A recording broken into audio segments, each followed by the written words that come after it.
My name is Dekel Zelig and I live in Woodland Hills. I lost my daughter Daniela to medical negligence when she was just 10 years old. That's when I learned about the law passed by politicians in 1975 that limits the rights of families like mine. Daniela was a joyful, kind, beautiful girl. She was the life of the party everywhere she went. She was smart and considerate. But the biggest thing about Daniela was her heart. She had a huge heart and she loved everybody unconditionally. Daniela had a fever, nausea, and shortness of breath, so her mother took her to urgent care at Kaiser Permanente.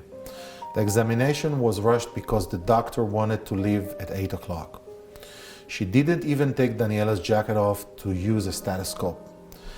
Then the doctor rushed them out, telling them Daniela had a common flu. Daniela was sent home with Tylenol and nausea suppressant. That night at home, Daniela only got worse. The next morning, we found her near death.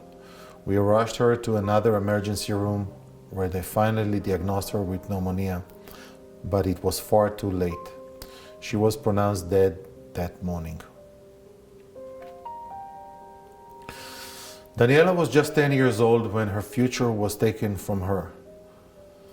Pneumonia is an easily treatable disease. If she had been diagnosed properly and given antibiotics, she would have survived. We learned after the autopsy that her lungs had been saturated with fluid for 5 days. We wanted to hold the hospital accountable for Daniela's death, but the cap set on patients' right 45 years ago means children's lives don't matter in the eyes of the law. The HMO got hardly a slap on the wrist. In every other industry, the police department, fire department, airline pilots, people are held accountable for their actions. HMOs and doctors are the only ones who are not held accountable when they cause wrongful injury or death. Because of this law, families like mine can't get justice and nothing changes. Please join me in trying to lift the 1975 limits on injured patients' rights and update them for today.